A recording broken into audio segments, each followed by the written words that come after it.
Good morning, witches. Okay, I know I said yesterday I was going to make another video and I was going to show you my reading resource list for this week in Witcheyversity, which is Food Magick, if I didn't say that already. It's Food Magick and the magic of food, and, because if you think about it, food back in the days of old, when we cooked, when fire was first invented or whatever, magic was surrounded by everything, especially food, because it's what you put in your body. It's what gives you energy. So it's a very magical substance in a way. So think of how our ancestors, how during this time, during the harvest, it was such an important time, because if you didn't have enough food and you didn't harvest enough, then you were going to die in the winter. So food to our ancestors was a very, very, very important aspect of life. It was a very magical time. So anything that they would put in their bodies, of course, they would bless it, and they would chant, and they would pray to the gods and the goddesses, and they would, so to me, I do feel like food magic is a very important aspect of us now, even, and it just, most of us do, obviously, because we're all really excited about this week. But I wanted to show you a couple books that I'm going to be reading for the week, and this is just going to be like a quick video, like these are the books I'm reading, and then I want to make another one because I really feel like this is a very interesting topic, and I'm very into hedge witchery, kitchen witchery, so not to put a label on anything, I'm just saying. So, and here I gotta go again, messing with myself. So yeah, I'm gonna make another video at the end of the week to show you guys or what I've learned and some recipes that I learned. I really would actually like to get the Witch's Cookbook. Either it's the Witch's Cookbook or Witch in the Kitchen, or I don't know if that one's got kind of Wicca in the Kitchen. I mean, I don't know. I haven't read it, looked at that book or anything. But I really would like to get a actual just plain Witch's Cookbook, because I have a whole bunch of cookbooks, and I have a whole bunch of not a whole bunch, but I have a couple kitchen witch books, but I don't have an actual witch cookbook, so I do want to get that. But I probably can buy it this week anyway. So, all right, this is these are what I want to show you. All right, the first book I want to show you is actually Witch's Spell a Day Almanac. This is the 2015. I got this for $6. At the Crystal Fox, my local witch shop. Sorry if you can't see my face. Because I got it midway through the year, so it was on sale, and I went and got it because I've never had an almanac or anything like that before, so I was really happy to get it. And actually,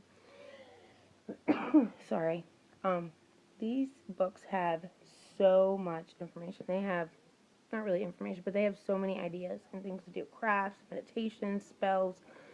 I haven't done them every day, but I've done a lot of them out of here. They have different altars to set up for different things, different, they even make sure, certain holidays around the world, like Parentalia and Neptunalia, they even put Rosh Hashanah in here, like they, a whole bunch.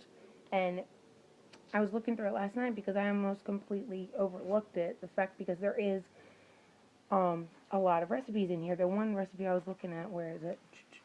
Oh, watch me not be able to find it now. If I can't find it, I'm not even going to bother. I'll just show you guys later. But it was really cool, and I really want to show you guys.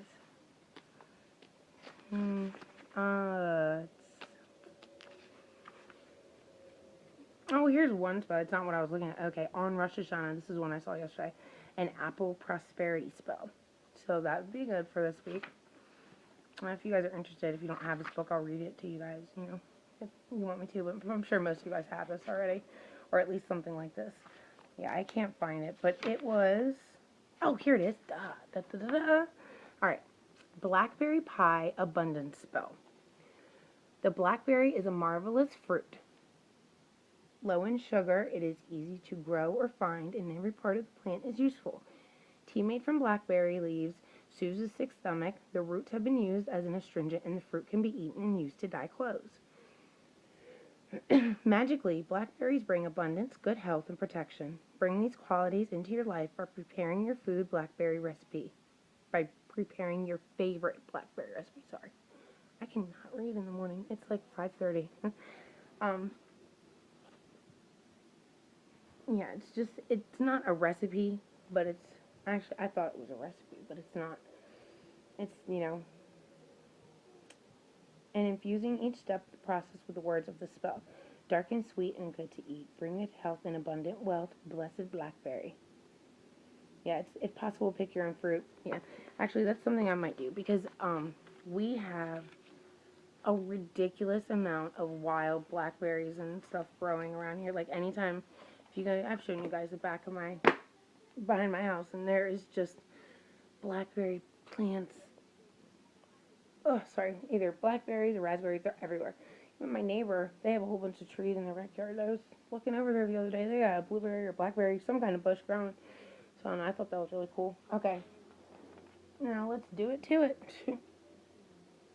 Oh, sorry about the moving. My back. Alright, so that's the Witch's Spell a Day Almanac. These are really good. I would suggest you get them. I just ended up getting the Magical Almanac for 2016. I really like that one too. So the Spell a Day and the Magical Almanac are my preference. Nothing you have to get it, that's what I would tell you to get. Okay.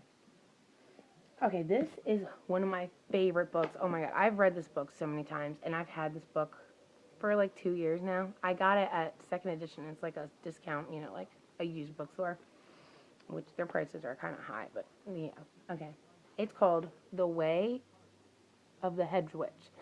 It's a tiny, I mean, it's a little thick, tiny little book. It is amazing. It is not like, it's got so much information, so much little ideas and crafts. It's got recipes. It has, well, it's got so many things. It's got different spells and different folk tales about cauldrons.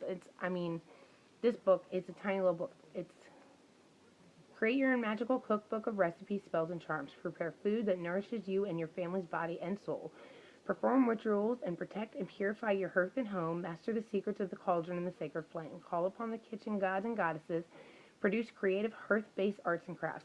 It really is a tiny little packed full book. I mean, it even teaches you, you know, how to make Play-Doh, like if you have kids, or how to make, you know, craft dough so you can do your own statues. And, you know, I mean, it's got recipes, it's got shrines throughout the house, kitchen shrines, creating figures for your shrine. Oh, I just said that. But, I mean, it is just domestic activity, and these are how what the little chapters look like. I love this. I mean, I think that this is a really good book. And it's got a whole bunch of bread recipes. And it's got a whole chapter on not just recipes, but on food. Like on, let me see if I can show you. Maybe it's not a whole chapter. Maybe it's just the beginning of the cookbook chapter. But let's see. The energy of food. Food in the seasonal cycle. Gather, prepare, and eat with awareness. Like, I mean, it is really full. The spirituality of food. That's what this chapter is called. Sorry, I haven't marked. But this, The Way of the Hedge Witch. Who's it by? Erin Murphy Hiscock. I'm sorry if I just said your name wrong, sweetie. But yes, that is an amazing book. I would definitely pick it up. Not just for this week, not if you're just trying to learn about food, but just if you want to be more with self and home and hearth. You know, like that's something I strive to be in my craft a lot. Be one with myself and the hearth in my home. I'm Italian and Native American and Irish. So my ancestry, the hearth and the home is a very big part. You know, it's embedded in my culture. Hedge witchery and kitchen witchery. And like I said, not to put a label on anything, but it's just, those are the type of crafts that for me are very special. I'll get into it another time. I want to make another video about my path a little bit more one day. But let's stay focused. Okay? Alright, the next book I'm going to show you is called, my husband actually got this book. Actually, I showed it not too long ago because I just got it a little bit ago. The Hedge Witch Book of Days by Mandy Mitchell. It's a cute little book. Actually, well, not little, but it's a pretty thick book. And it's really cool. It goes by months. So, right now, today's the first day of September. This is what it looks, and it doesn't matter what month, it has recipes every single month. It's got little craft ideas in every single month. If it's, like a Sabbath or a Toraganta, it's got, so September would be Maven. So, it's got, can you see it? Maven collage ritual. I mean, they're not big fancy rituals, but it's, you know, it's something. They have like different spells and rituals that you can do for different holidays and stuff. So, sorry, my hair is bugging me. It's even, okay, I am obsessed. I am fascinated with how our ancestors would preserve food. For me, I've always thought that was so interesting because, like, I mean, a million of us say, and like so many people say, we take for granted freezers, refrigerators, grocery stores. We take all that stuff for granted. Everything is just at the tip of our fingers. Like, when we can get whatever we want, whenever we want it. Our ancestors couldn't do that. They had to plan, they had to harvest, they had to store away, they had to find ways to keep their things and food fresh so they wouldn't die. In the winter, it was a little bit easier because of the ice and the snow. Most things would go, or not go, but most things would be okay, buried under the ground with salt, and the ice. But it's got a little part in this chapter on preserving food, and to me, that's absolutely fascinating. It's like drying, freezing, salting, crystallizing, canning or bottling, pickling, jugging, potting, confit, burial, and dry storage. It's, I don't know, like, it blows my mind, like, how much, sorry, my back. It's just how much love and time that our ancestors put into everything they did, everything they put in their bodies. It's beautiful to me. Like, and it's fascinating. If there was a whole book on how our ancestors stored and preserved food, I'd probably read it. Like, it's just fascinating. Oh, sorry. Okay, this is September, but this is what the beginning of every chapter looks like. That's the chapter page, and then look, it's got a little list of correspondences, if you guys can see that.